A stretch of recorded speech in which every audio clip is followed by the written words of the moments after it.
9. Los recuerdos del joven tendero y conductor de autobuses posteriormente, en la empresa municipal de transportes donde adquirió su nueva categoría de enfermo mental, respecto a la granja, se podrían narrar sin desperdiciar mucha tinta. Ya que el traslado a la ciudad lo realizó a la edad de 6 años. Junto con toda su familia y su padre, ya mostrando los primeros síntomas de arteriosclerosis afectando principalmente al cerebro. En el patio, al acercarse a un gallo, siendo todavía tan pequeño que casi no podía quedarse en pie, le dio el animal un picotazo en el dedo, probablemente delimitando el terreno de sus deseadas gallinas. Con el llanto, y mirándoselo, se dirigió a su madre para encontrar una explicación. Su tía Adora, hermana de Carmela, le regaló un burrito con un carro y un avión, que harían las delicias de unos juguetes, que nada tenían que ver con sus compañeros de juego por allí por el montón de estiércol, por la cuadra, con especial cuidado de un toro o una vaca que pudieran estar sueltos, los temidos cerdos en sus cochineras, a los cuales mejor no acercarse, la gata Karina, con paciencia infinita para dar un zarpazo a algún gorrión, y todos los componentes del gallinero, así como algún que otro conejo. La tragedia de atar a un compañero de juego, ese cerdo gruñón, que al hincarle el puñal, derramaba su sangre mientras su madre en un lebrillo, la removía con un palo para que no cuajase, le alumbraba respecto a esa dualidad donde se asienta la moral. Que no es otra que el bien y el mal. Tan necesaria una de la otra. Pues se distinguen y se valoran por su oposición. ¿Qué valdría la vida si no existiese la muerte? ¿Cómo se agradecería haberse saciado si no conociéramos el hambre? ¿Cómo disfrutaríamos de un día luminoso primaveral sin conocer la oscuridad de la noche? ¿O cómo gozaríamos de la compañía de una mujer hermosa sin haber conocido la fealdad y la ausencia? No había otra elección. Esas eran las reglas que garantizaban el buen funcionamiento de una todopoderosa maquinaria universal, con una materia que caprichosamente, ora es una lombriz, posteriormente parte de una gallina, pudiera irse a parar a un zorro, y con toda probabilidad, formaría parte de los amos de la granja, que por su título de comensales propietarios y gerentes, engullen a todos los que están a sus órdenes, comiéndose desde las aves del corral, los cerdos, la leche de la vaca o incluso un buen entrecote en los momentos de bonanza económica. Posteriormente, encontraría después al cerdo, en una pared atado a unos palos a modo de cruz para ser descuartizado. En la misma posición que Jesucristo nuestro Señor, según las costumbres de su padre Arturo, muy creyente de la religión que en España aportaba la decencia tras la contienda ideológica y el enfrentamiento de la guerra civil. Abierto en canal, se le irían cortando los riñones, separándolos del conjunto. El hígado, el corazón, y así con todos los órganos hasta llegar a los jamones que darían al salarlos, comida para todo el año sin necesidad de mantenerla en condiciones especiales. En esa fiesta de los mayores, pues del sustento se procura la supervivencia, la fragilidad infantil se aterraba por el trato dado a un compañero de juegos. Era forzoso hacer de tripas corazón. Los humanos se expresaron desde temprano con más irracionalidad que sus compañeros de juegos. Pues al comenzar el primer curso de la educación general básica, a los 6 años de edad, un niño cojo, sin ninguna causa aparente, le dio una pedrada en la cabeza, de tanta gravedad, que la sangre le llegó a la pezuña. Perdón, a uno de los pies. Pues los sentimientos continuaban en la granja con sus compañeros de siempre. Como así lo expresa también la genuina cultura taurina española, que más adelante impartiría cátedras en esta disciplina de las expresiones sociales. Al cabo de los años, sabría que aquel niño del pueblo de San José de la Rinconada, era hijo de un familiar que molestaba con una cabra las tierras de labor del guarda de la carretera. Es más que probable que oyera el litigio a cuenta de ese animal del que se requería abandonar a ese terreno sembrado, ya que se comía parte de la cosecha. Al ser atendido por Carmina, otra madre de otro niño también allí forzosamente escolarizado, le lavó el uniforme escolar, así como la cabeza para que la herida no se infectase. Era muy generalizado echar mercromina después de alcohol a las heridas, para evitar la propagación de agentes patógenos. También el uso de algodón esterilizado y el vendaje. Evitaría la alarma de Carmela cuando apareciera su hijo todo lleno de sangre. Probablemente, el niño cojo, al ser obsequiado por el Creador con una minusvalía, y obligado por los artífices sociales a ir diariamente a un pupitre dentro de una jaula. Perdón, a más de uno y una se le escapa lo de aula. No necesitar hacer de cabra para dar una pedrada debido a la mala cabeza. El mal, al igual que el bien, se transmitiría en una cadena de mando. Como le iban inculcando desde pequeños. Recogidos de sus madres. Transmisoras de bordados imposibles. De confeccionistas de todo tipo de trajes. O de las enseñanzas de su padre a lomos de un borrico por el campo. O pastando ovejas con un mastín como guardián. Mientras oyen aves cantar o se encuentran con una rana en una charca. Cadena que los tendría atados por el pescuezo del hambre hasta poder jubilarse quien gozara de las condiciones laborales oportunas.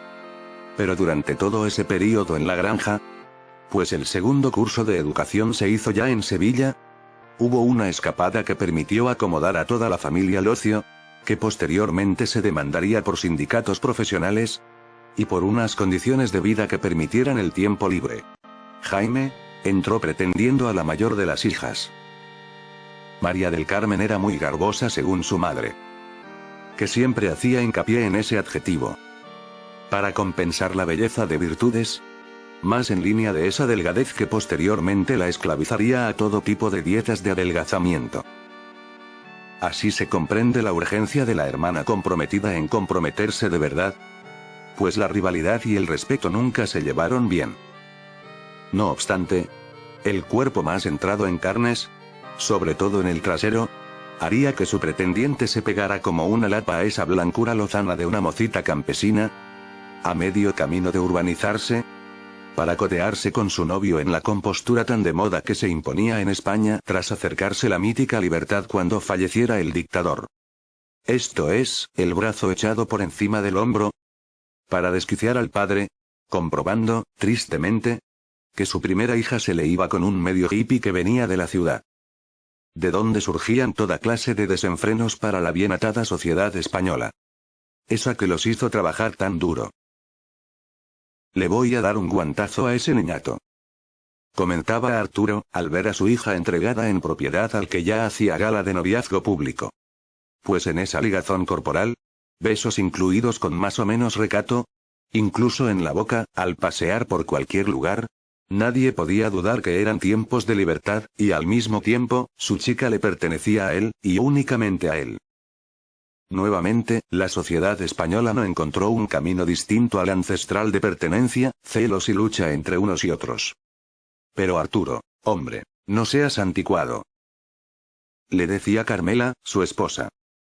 Y añadía. Nosotros también fuimos jóvenes. Nosotros no íbamos por la calle así cogidos. ¿No ves cómo le echa el brazo por el hombro? Añadía el garante de transmitir la precaución que toda hija debe tener para que no cometa un desliz del que pueda arrepentirse toda la vida. Son otros tiempos. Lo de antes era una catetada. Añadía la mujer de este peón caminero y guarda de la carretera que pareciera no sufrir porque su hija no supiese administrar contención sexual necesaria para no llegar preñada. Curiosamente, quedarse embarazada, de ahí lo embarazoso del asunto, sería sin recibir la ceremonia pública donde toda la familia participaría. ¿Y el uso asociado a los animales? Preñada de amor. Correspondería si se casan como Dios manda. La atracción de la vida urbana se impondría. De esta manera, María del Carmen trabajaría en una empresa de autobuses. Casal, en la capital hispalense. Allí mismo, en Iturri, en el mismo polígono industrial, estaría su esposo. El único viaje a la playa, estando la familia del peón caminero todavía en esa casa granja, antes de abandonarla, se realizaría con el nuevo hijo político de la familia. Jaime se mostraba educado con todos, muy acomodado a los orígenes humildes, pues su familia también provenía de Araal, un pueblo de la campiña sevillana, que se caracteriza por estar rodeado de grandes extensiones de tierras para la agricultura extensiva y de secano. Donde los cereales son esparcidos cómodamente con la maquinaria, y del mismo modo son recolectados. Perpetuando el beneficio del terrateniente y la miseria de los jornaleros, que deben forzosamente buscar otras profesiones. Al llegar a Chipiona, el olor a mar, la vista del mar, el color sobre un horizonte que arriba es casi igual que el mar sobre el que se asienta, No hacía más que invitar a embarcarse para con el mismo deseo llegar a algún otro lugar. De ahí las borracheras marineras de soñar despiertos y no cumplir los sueños, quizás por beberse el mar y no poder navegar por la otra mitad que se les presenta. Ese cielo del mismo color, pero con el elemento preciado que le permite respirar. De ahí la fama contrastada entre los pilotos de aviones y los marineros, que si bien los primeros nos infunden serenidad, los segundos, temeridad, incluso locura. Nuevamente, los modernos técnicos de la evaluación mental arrojan perplejidad al sentido común. Pues de valentía se nutre la locura, siendo más necesaria si los pies están en el cielo que sobre el agua. El cabeza de familia, Carmela, su esposa, sus 3 hijas, su hijo Arturo y el que se convertiría en su primer yerno, tras acomodarse en una humilde pensión donde reposar tras la nueva jornada marinera, marcharon junto a la orilla de ese mar que nunca antes habían visto ninguno de la familia. Unas cacerolas con tortillas de patatas y una ensalada aliviarían la larga jornada de esa moda ociosa que se extendería por toda la costa española como testimonio de un tiempo nuevo que se abría al ir apagándose la vida del dictador.